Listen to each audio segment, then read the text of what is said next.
Hi everyone, this is Social Change lecture number 5. This lecture accompanies the reading by Ritzer, chapter 4, Predictability and Control, pages 87 to 122. This is part 2, on control. So, Ritzer argues, he writes a lot about control and how humans are controlled through human and non-human robots.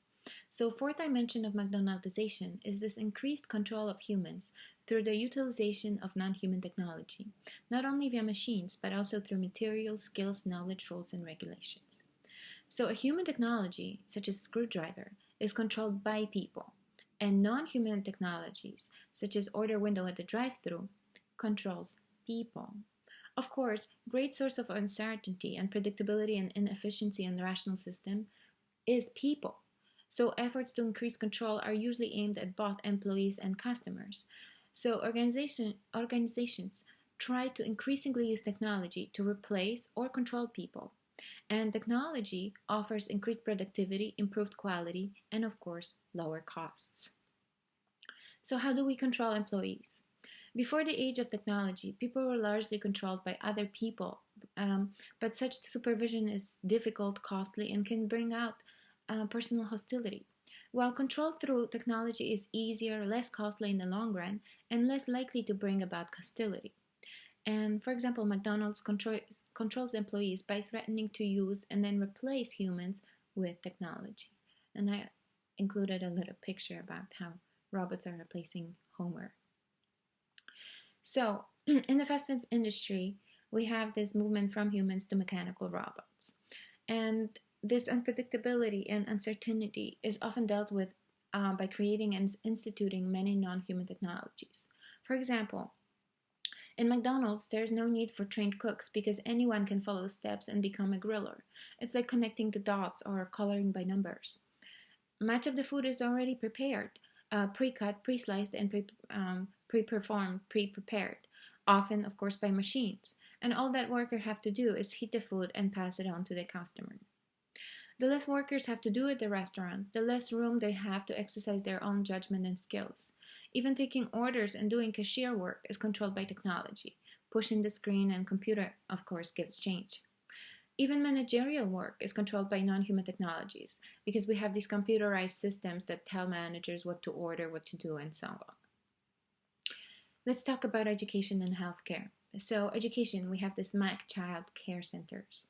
So, child care centers employ short-term employees that teach out of instruction books, where each activity for each day is very detailed. So, there's no space for creativity. Even in healthcare, who's deciding our fate? Medicine has moved towards more non-human technologies with use of bureaucratic rules, controls, and modern medical machinery. Today, more and more payment systems determine what can be done to us and how long we should stay in hospitals. And of course, now internet has opened a new way for people to get diagnosis, treatment, and prescriptions with no contact with a physician whatsoever. Doctors and others in the medical professions are often controlled by third-party players, such as for-profit hospitals, HMOs, and federal government. Doctors now follow pathways and follow prescribed courses of action when dealing with patients. In the workplace, right? Most workplaces are bureaucracies that control us through many non-human technologies. There are thousands of rules, regulations, guidelines, positions, hierarchies that dictate what people can do in the system and how to do it. So at the lower levels of hierarchy, there's the blue-collar workers that are often easily replaced by non-human technology. And at this level, there's the goal of hiring people with minimal intelligence and ability. No thinking for yourself, just doing, no questions asked. Because such people are more likely to submit to external technological control over their work and even sometimes want this control. Many jobs are de-skilled. Supermarkets replace cashiers with machines, and customers even bag their own groceries. Customer service representatives are being watched and monitored by managers who sit higher and see them all. They have to log in each minute and justify being away from the phone. Telephone service representatives are now even prisoners because inmates are cheap. They do work for very little pay and are highly controlled. They have to show up for work. And now more and more companies use voice machines that are more predictable and controllable than most rigid humans. However, this de-skilling of jobs doesn't only plague blue-collar workers. Pilots, professors, and doctors also experience that. But think about it, would a machine land a plane on the river? So let's talk a little bit about how we control customers. McDonald's systems not only control employees, but they also found ways to control customers, who usually have more freedom to bend rules and go elsewhere if they don't like something. So one such easy way to control people is to have a very small menu, which is why I included this picture. So let's talk a little bit about controlling customers in the fast food industry. So in any type of fast food restaurant, customers move through a kind of conveyor belt system that takes them through a restaurant in a manner decided by the management. Customers know what they're supposed to do: line up, move to counter, order, pay, carry food, eat, and throw out trash. And kids often teach their parents those rules. All this is supposed to make us eat fast and leave quickly. Some places even have security personnel to keep everything going smoothly, to keep undesirable people out. And restaurants even structure themselves so that people don't linger, from uncomfortable chairs to collars that clash, and so on. So, in other settings, we see this as well. Great schools have methods to control students. Kids have to obey authority and learn in one best way. Spontaneity and creativity are often discouraged, and those who conform are seen as good students, and those who don't are bad.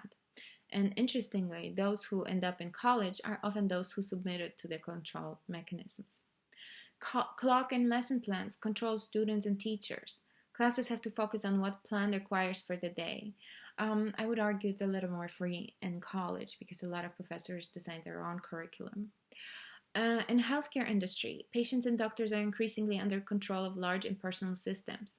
In many insurance programs, patients can decide on their own to see a specialist, but first, primary physicians have to decide if specialist is even necessary. In supermarkets, scanners control checkers and also control customers. Food placement is quite strategic. For example, foods for kids are on lower shelves. Sale prices and special items are displayed at the end of the aisle. In malls, malls control us and kids who like media programs to be avid consumers. Going to a mall might even be like a habit. Some people become these zombies who shop there every week after week, and even the benches in the malls are situated in a special way. So how do we control the process and the product? In McDonald's society, people are the greatest threat to predictability. So control over people can be enhanced by controlling procedures and products. So in food production, cooking and vending, so pretty much it cooks itself. In fast food industry, companies produce manuals that exert considerable control over processes and products. Mass production of products had created more predictable manufacturing of food, and increasingly everything is becoming mass produced, including things like a bread. Ovens bake everything, turn themselves off. Instructions on food tell us exactly what to do with it. Even cookbooks took some creativity away from us. And think about how animals are raised for food, from seafood to chicken to beef. And you can read more about it on pages 114 to 115. And then Ritzer talks about the ultimate examples of control: birth and death. So, controlling conception. Conception is rapidly being McDonaldized, and so it's its processes. Problems of impotence are being resolved via clinics, drugs, and other technologies. Female infertility is also ameliorated by usage of technology, from in vitro to artificial insemination to home fertility tests, pregnancy tests, and even the use of surrogates. We even have methods for sex selections, where parents can pick whether they want to have a boy or a girl. And soon it might even lead to technologies that will allow for detailed specifications in children, from eye color to hair color. And the question is, are we playing God here? So kids pretty much stop being kids and become products that we designed. It's like picking a car. So we are in danger of even dehumanizing the birth process. And maybe soon we will be able to clone people. We definitely cloned animals before. Then Ritzer talks about controlling pregnancy and choosing the ideal baby. So after pregnancy is confirmed, there's a process by which parents might want to abort a baby if it is the wrong sex. But it is less efficient because it occurs after conception, so abortion might become a method of sex selection.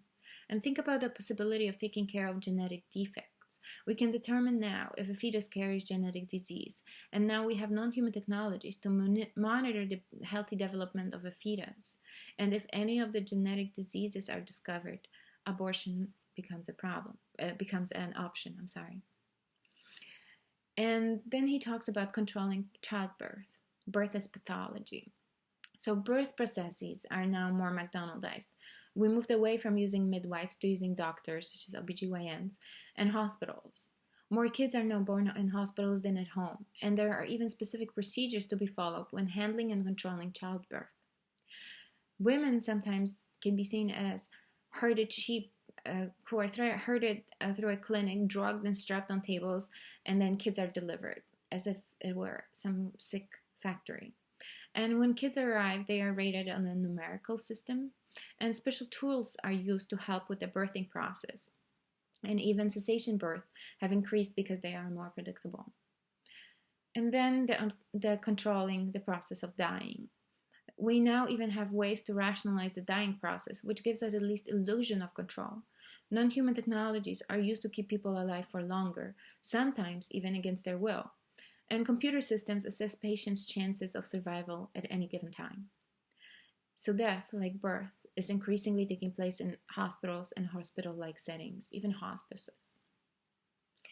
So about all this, Ritzer writes, overall, the future will bring with it an increasing number of non-human technologies with ever greater ability to control people and processes. However, more and more people will lose the opportunity and perhaps the ability to think for themselves.